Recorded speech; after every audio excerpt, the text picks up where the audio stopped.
Karena dia harus dipisahkan dengan yang lain. Nah, Ya. kehidupan orang Kristen juga sebenarnya kehidupan yang dipisahkan juga dengan yang lain. Tentu ada proses untuk menjalani kehidupan sesuai dengan standar Allah. Ya. Nah, disinilah kita menghadapi tantangan-tantangan yang perlu diatasi, karena ini kan proses dalam perjuangan untuk menjadi serupa dengan Kristus. Hati nurani yang murni berarti bukan didasarkan kepada sesuatu yang mungkin untuk menguntungkan seseorang atau mungkin untuk menguntungkan dirinya sendiri, tetapi semuanya adalah untuk kemuliaan Allah. Kalau kita meresponi apa yang Tuhan sudah nyatakan pada kita, seperti tadi bahwa kita sebagai manusia yang sudah diperbarui oleh Tuhan harus kembali kepada apa yang Tuhan mau. Kita menjalani proses untuk dimurnikan setiap saat.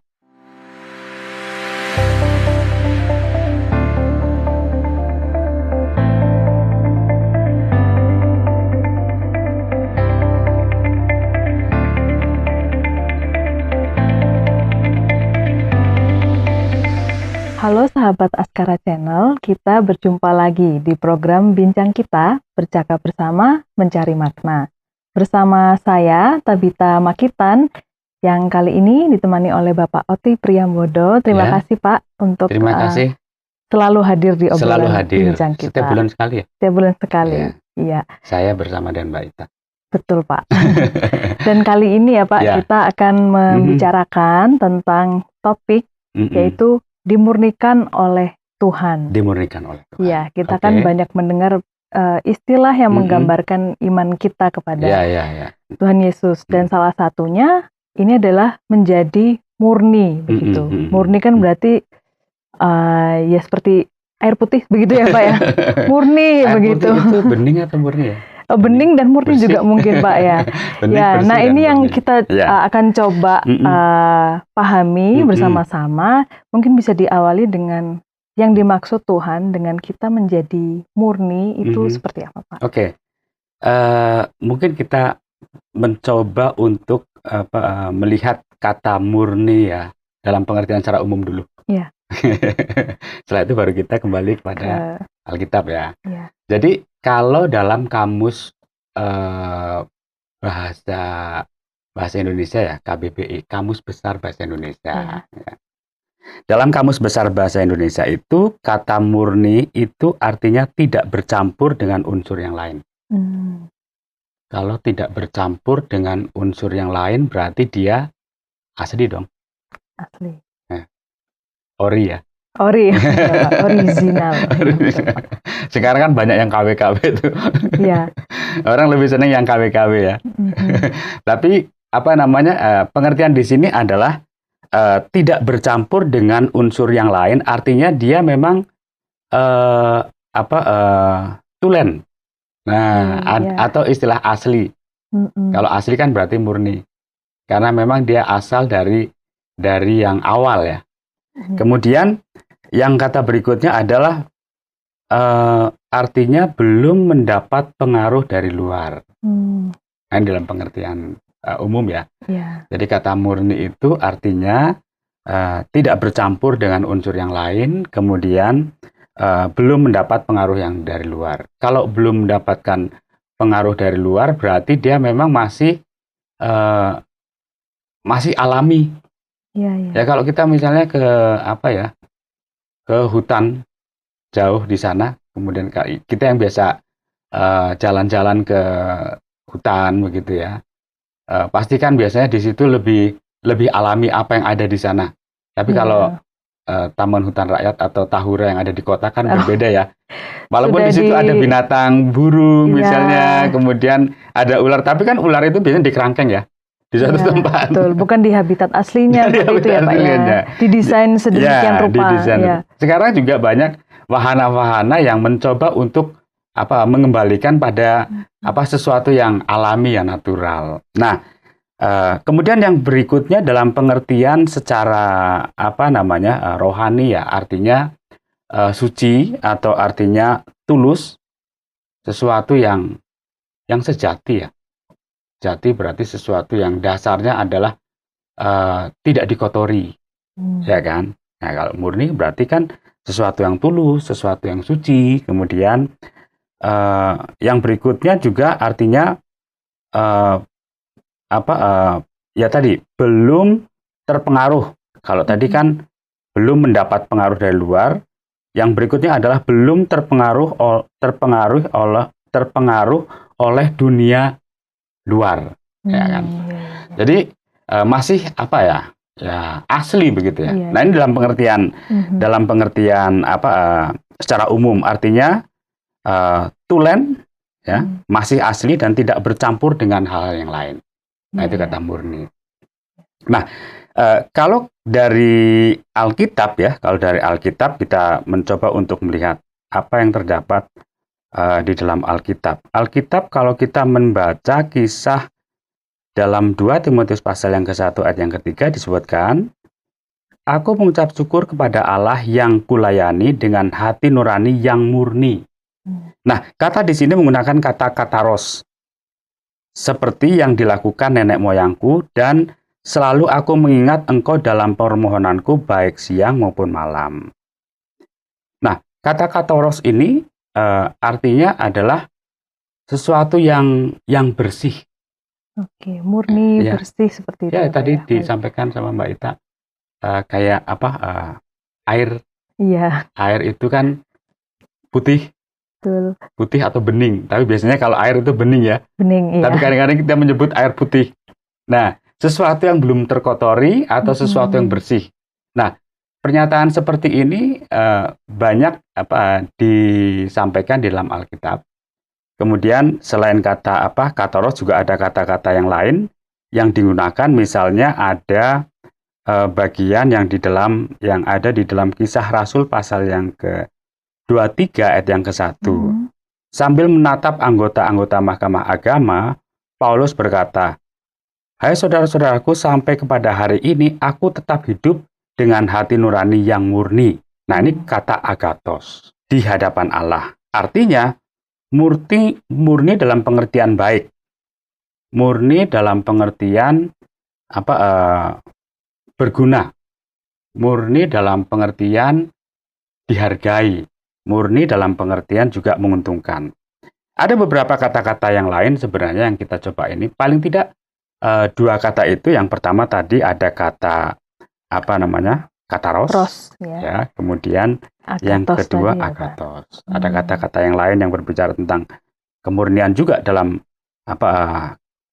Alkitab. Tetapi yang jelas murni itu berkaitan dan sesuatu yang tulus, sesuatu yang suci, sesuatu yang bersih.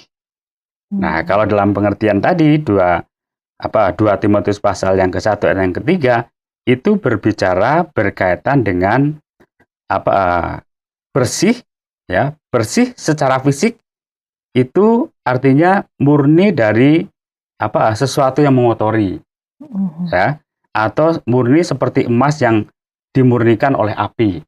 Nah, emas yang murni ya. Kita maunya emas yang murni, emas bukan yang murni itu berarti dia tidak bercampur, ya.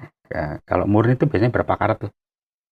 24 karat atau berapa? Iya, kayaknya biasanya sih, Pak. Tapi ini murni. Kemudian secara imamat ini dalam pengertian kehidupan bangsa Israel ya, kehidupan umat Tuhan. Secara imamat itu berarti bersih dan halal atau tahir sebagai lawan dari haram atau najis. Berarti sesuatu yang sesuatu yang tahir, sesuatu yang tidak najis, itu sesuatu yang dipisahkan dari yang lain.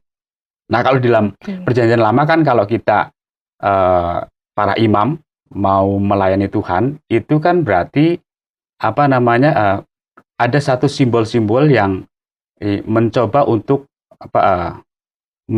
mengkuduskan atau memisahkan benda-benda dari yang biasa dilakukan untuk pelayanan pekerjaan Tuhan dengan yang lain.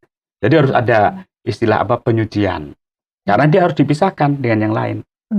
Nah, kehidupan orang Kristen juga sebenarnya kehidupan yang dipisahkan juga dengan yang lain.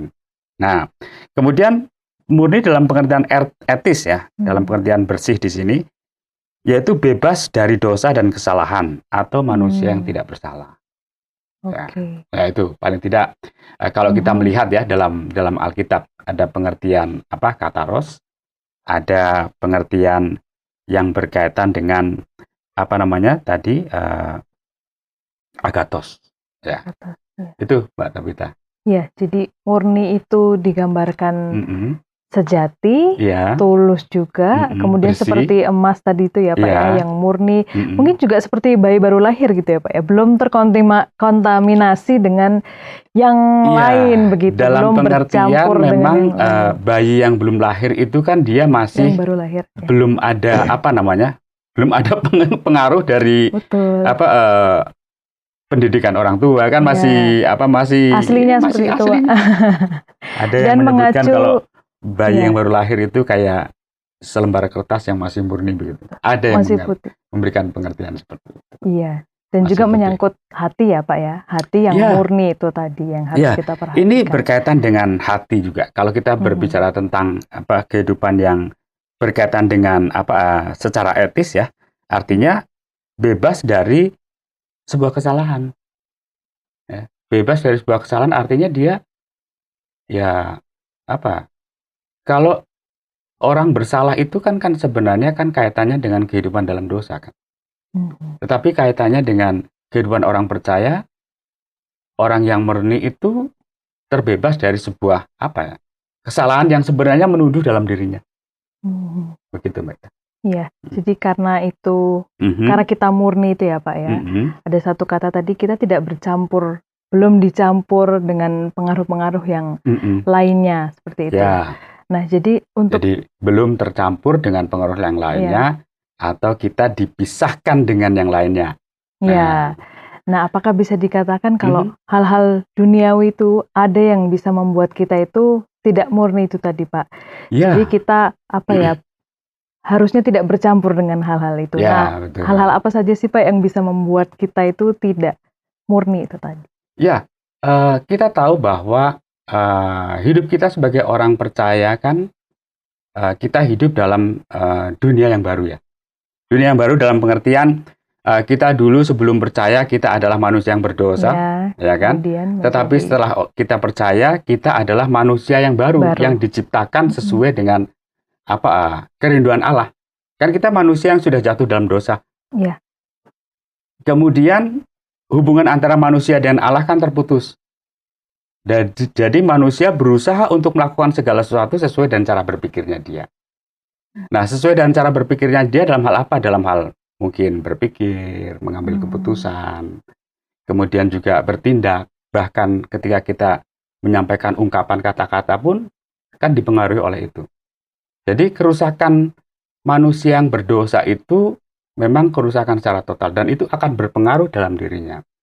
Kemudian setelah manusia itu percaya kepada Kristus sebagai apa namanya ciptaan yang baru, tentu ada proses untuk menjalani kehidupan sesuai dengan standar Allah.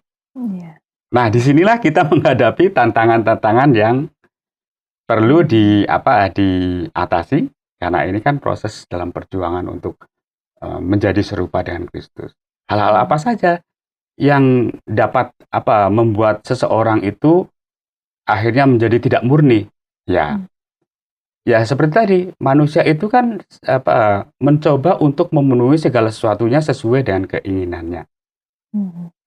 Karena karakter dari manusia yang berdosa adalah bagaimana berusaha untuk melindungi diri, memuaskan diri. Nah, akhirnya ya berdampak bagaimana mencoba untuk memenuhi dirinya dengan cara apa? Dengan cara yang tidak baik. Ya, cara yang tidak baik ya mencoba untuk ketika manusia berdosa kemudian yang memanggil siapa? Bukan manusia yang memanggil Allah, tetapi Allah yang memanggil manusia. Soalnya kalau manusia memanggil Allah, pasti tidak akan sampai. Ya. Tetapi ketika Allah memanggil manusia, tinggal bagaimana respon manusia. Nah, terkadang kita berpikir bahwa kayaknya Allah tidak pernah memanggil saya. Padahal sebenarnya bukan karena Allah tidak memanggil saya, tetapi karena kita lebih banyak mengikuti apa yang menjadi keinginan kita, kemauan kita. Dalam hal apa saja yang membuat kita akhirnya mencoba untuk mengkotori, dalam hal mungkin berkaitan dan keinginan kita karena kita manusia yang berdosa, kemudian berkaitan dengan pikiran kita, kemudian berkaitan dengan hal-hal yang dunia tawarkan. Yang dunia tawarkan itu kan banyak kan kenikmatan. Atau beberapa waktu yang lalu kami sudah membahas tentang bagaimana nafsu itu yang dialami oleh manusia itu membuat manusia artinya hidup dalam keserakahan. Misalnya soal makanan, ya. Soal makanan misalnya orang lebih cenderung atau lebih suka bagaimana dia memuaskan diri dengan makanan yang ada. Padahal kan dalam diri kita kan ada standar atau ada porsinya kan. Tapi kita lebih suka untuk melebihi porsi yang ada. Nah, porsi yang dialami oleh kita manusia yang sudah dimenangkan oleh Kristus adalah sesuai dengan firman Allah. Nah, ini yang kadang-kadang kita lebih banyak mengikuti keinginan kita dibanding dengan mengikuti apa yang Allah mau. Ya, begitu Mbak Tabita. Ya, jadi kembali ke memang natur manusia yang memang kita berdosa, kemudian kita punya keinginan daging itu ya Pak ya, Betul, yang dalam diri kita punya keinginan sendiri begitu, yang dalam beberapa hal mungkin belum memenuhi standar sebagai orang yang orang percaya baru begitu ya, orang yang sudah menjadi manusia baru. Betul. Jadi hal-hal itu yang salah satunya keserakahan itu bisa membuat yang sudah murni tadi, yang sudah bersih, sejati, tulus itu bisa kotor jadinya Pak ya. Iya, karena kan kita kan walaupun kita hidup dalam manusia yang baru ya, tetapi kan kita harus berjuang untuk menjadi manusia yang sesuai dengan standar Allah. Bagaimana supaya kita bisa mengikuti apa yang menjadi standar Allah? Ya kembali lagi pada firman Tuhan toh. Iya. Gitu. Jadi tentunya ketika kita memang awalnya itu sebenarnya itu kita murni begitu ya, punya hati yang murni. Tapi kemudian bercampur dan dipengaruhi dengan banyak hal. Kemudian apakah Tuhan itu akan melakukan proses pemurnian kembali begitu Pak kepada kita? Ya, apakah iman kita itu memang perlu dimurnikan kembali, dan tujuan dari Tuhan membawa kita ke proses permurnian itu? Ya, kita sebagai orang percaya kepada Kristus, yang tadi kita sudah mencoba untuk menjelaskan bahwa kita adalah manusia yang sudah lahir baru di dalam Kristus ya. Yang dulu adalah ciptaan lama yang sudah berlalu, tetapi yang baru sudah datang. Nah, dalam proses ini kita juga dibentuk oleh Tuhan untuk memiliki hidup yang murni. Nah, seperti tadi kita sudah mencoba untuk membaca di dalam bagian 2 Timotius pasal yang ke-1 ayat yang ketiga yang diucapkan oleh Paulus. Aku mengucapkan syukur kepada Allah yang kulayani dengan hati nurani yang murni atau yang bersih ya, yang tidak kotor ya, seperti yang dilakukan oleh nenek moyangku. Jadi kita lihat bahwa apa yang dilakukan oleh Paulus kepada jemaat-jemaat Tuhan, termasuk juga ketika dia melayani Timotius, dia melakukan semuanya itu dengan penuh kemurnian. Dan selalu aku mengingat engkau dalam permohonanku baik siang maupun malam. Jadi Paulus di sini berbicara tentang bagaimana dia melakukan sebuah pelayanan juga bukan didasarkan kepada sebuah motivasi yang kurang baik. Ya kan, kadang-kadang ada orang yang melayani tetapi dengan cara motivasi yang kurang baik. Artinya ada motivasi-motivasi yang lain yang sebenarnya terselubung ya. Jadi dari awal mungkin sudah salah itu Pak, atau ada yang disembunyikan. Tetapi ketika Paulus berbicara kepada Timotius dan Paulus berbicara kepada siapapun jemaat yang dilayani, selalu berbicara tentang motivasi yang murni atau hati yang murni, hati nurani. Hati nurani yang murni berarti bukan didasarkan kepada sesuatu yang mungkin untuk menguntungkan seseorang atau mungkin untuk menguntungkan dirinya sendiri, tetapi semuanya adalah untuk kemuliaan Allah. Nah, ini yang dilakukan dengan Paulus. Nah, jadi jelas kalau kita berbicara tentang kehidupan untuk kita sebagai orang percaya, memang kita harus mencapai kepada proses di mana kita setiap hari juga harus memiliki motivasi yang murni dalam berbagai hal. Sebagaimana diajarkan oleh Paulus juga kepada kita ya. Jadi itu contohnya ya Pak ya, kita untuk yang murni itu berasal juga dari motivasi Mhm. ya untuk kalau di sini kita sudah masuk pada pelayanan begitu ya Pak ya. Ya, kita Yang- sudah masuk pada pelayanan, kita juga masuk pada apa tanggung jawab kita sebagai orang yang beriman kepada Tuhan. Kan tadi yang disampaikan oleh Mbak Tabita, pertanyaannya adalah bagaimana kita mengapa iman percaya kita juga kepada Tuhan mengalami proses Pemurnian itu. pemurnian ya. Mhm. Ya karena Ya. kalau kita sudah percaya kepada Kristus kan berarti kan artinya kita tidak hanya sampai di sana saja, tetapi kita kan masih hidup dalam dunia nyata nih. Kita kan masih apa ya? Masih apa ya? Setiap hari kita masih makan. Setiap hari kita masih hidangkan oleh makanan-makanan yang mungkin sesuai dengan keinginan kita. Kalau sesuai dengan keinginan kita akan lebih banyak makan, menikmati. Tapi kalau tidak sesuai dengan keinginan kita mungkin berbeda. Sehingga kita harus mencoba untuk apa ya? Di satu sisi juga ketika kita berbicara tentang nafsu juga harus berbicara tentang mengendalikan diri. Yang tadi kan tentang manusia yang berdosa itu lebih banyak kaitannya dengan bagaimana memuaskan diri, bagaimana lebih cepat untuk mengeluarkan emosi daripada menahannya. Nah itu kan proses juga. Proses untuk kita semakin dimurnikan dalam hidup kita. Kehidupan untuk menjalani apa yang menjadi kepercayaan kita sebagai orang yang percaya kepada Tuhan Yesus Kristus. Iya. Jadi untuk menjadi murni itu Tuhan seperti mengingatkan begitu ya. Kalau kita sudah menjadi manusia yang percaya kepadanya, ya harus mengikuti standar Tuhan yang murni itu seperti apa gitu. Jadi perlu itu tadi kita harus menjalani proses mengendalikan diri, kemudian mengenali diri kita dengan identitas baru kita sebagai orang yang percaya kepada Tuhan, seperti itu ya Pak. Jadi memang proses itu memang harus dijalani begitu. Betul. Jadi berkaitan dengan kehidupan kita sebagai orang percaya juga supaya kita meyakini dan menjadi saksi bahwa kita adalah orang yang dipilih oleh Tuhan. Ya, dari sisi kehidupan kita juga kita dimurnikan untuk menjadi orang yang semakin sempurna di hadapan Tuhan. Artinya apa? Misalnya kita sebagai orang Kristen ya, kita kan pasti terkadang orang Kristen tuh sedikit-dikit kalau ada masalah menjadi menjadi istilahnya ya boleh dikatakan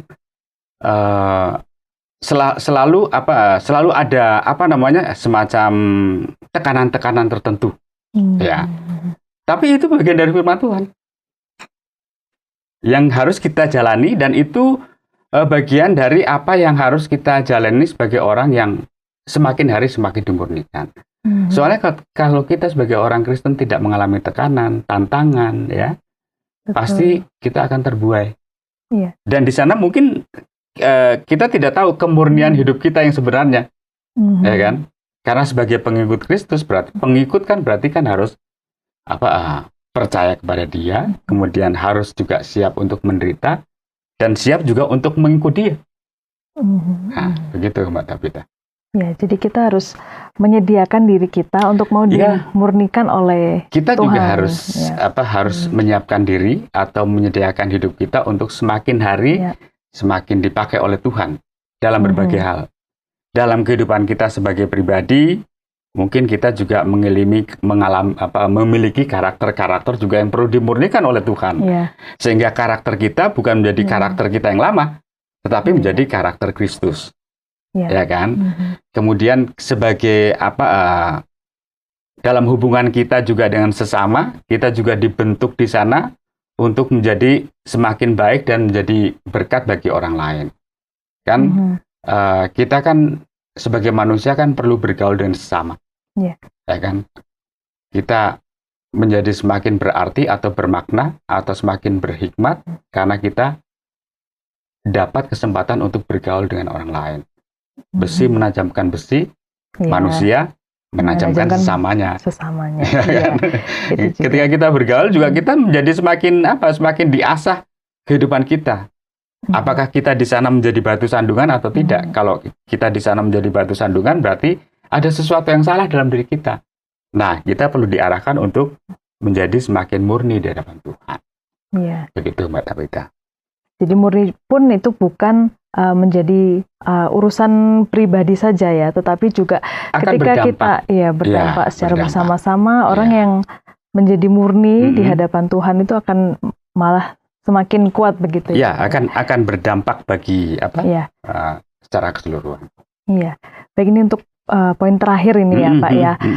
Ketika mungkin kita sudah sadar bahwa ternyata mungkin kita sudah jauh dari murni itu begitu. Padahal Tuhan sudah menciptakan bahwa kamu ini ciptaan yang murni seperti itu. Nah, ketika kita menyadari ada di titik itu, bagaimana kita bisa memulai menyerahkan untuk oke Tuhan, saya siap untuk dimurnikan seperti itu. Iya, memang perlu kesiapan hati kita ya. Kesiapan hati kita untuk dibentuk oleh Tuhan. Kalau kita meyakini, sekali lagi saya selalu berbicara tentang kembali kepada Alkitab ya. Kalau kita sadar bahwa Alkitab itu adalah firman Allah, firman Allah itu bermanfaat untuk apa? Firman Allah atau kitab suci itu bermanfaat untuk apa? Yang pertama adalah untuk mengajar. Berarti kita harus belajar dong dengan apa yang ada di dalam Alkitab kan, tentang tokoh-tokoh yang ada di dalam Alkitab, tentang pengalaman-pengalaman hidup orang yang mungkin pada akhirnya dia mengambil keputusan untuk datang dengan Tuhan. Atau mungkin Alkitab kan secara terus terang dan jujur menyebutkan tentang bagaimana orang-orang yang pada akhirnya juga mereka harus dibinasakan karena mereka akhirnya menolak panggilan Tuhan. Jadi bukan Tuhan yang tidak memanggil, tetapi manusia yang tidak merespon. Ya kan? Yang tidak sadar gitu Pak ya. Ya, kalau kita meresponi apa yang Tuhan sudah nyatakan pada kita, seperti tadi bahwa kita sebagai manusia yang sudah diperbarui oleh Tuhan harus kembali kepada apa yang Tuhan mau. Kita menjalani proses untuk dimurnikan setiap saat. Jadi artinya kita kaitannya dengan hal ini ya, kita harus kembali kepada firman Allah. Firman Allah, Alkitab, tulisan yang diilhamkan oleh Allah yang bermakna untuk apa? Untuk mengajar. Setelah kita diajar, baru di sana kita dievaluasi, menyatakan kesalahan. Setelah kita mendapatkan kesalahan karena kita belajar dari sana, kemudian kita memperbaiki kelakuan karakter kita untuk semakin hari semakin dimurnikan. Setelah itu baru kita akan berdampak untuk memperbaiki dalam banyak hal. Mengajar, menyatakan kesalahan, memperbaiki kelakuan dan mendidik dalam kebenaran. Akhirnya kita dididik dalam kebenaran. Sekali lagi, kita harus kembali kepada apa yang Tuhan mau, yaitu sesuai dengan standar Allah. Baik, gitu, jadi memang dimurnikan untuk ingin memulai begitu ya Pak ya, menyerahkan diri untuk dimurnikan, kita harus kembali ke firman Tuhan yang akan mengajar, menuntun kita dan membawa kita untuk menjadi seperti yang Tuhan ingini. Yang gitu Tuhan ya, mau. Pak. Ya. Baik Pak Oti, terima kasih banyak untuk perbincangan kita kali ini ya tentang dimurnikan oleh Tuhan, bagaimana kita kembali lagi ke identitas kita sebagai ciptaan yang murni di hadapan Tuhan. Kita akan bertemu kembali di topik-topik selanjutnya ya Pak ya. Terima kasih. Saya nantikan. Oke, siap Pak. Baik sahabat Askara Channel, terima kasih atas kebersamaannya di perbincangan kali ini. Kita akan ketemu lagi di topik-topik selanjutnya. Terima kasih, Tuhan memberkati. Terima kasih Anda sudah mengikuti program kami. Jika Anda diberkati, jangan lupa like, komen, dan share supaya Anda tidak ketinggalan setiap program terbaru kami. Jangan lupa juga untuk subscribe channelnya dan nyalakan loncengnya. Jika Anda ingin mendukung pelayanan kami, bisa melalui rekening kami berikut ini atau menghubungi kami di sini.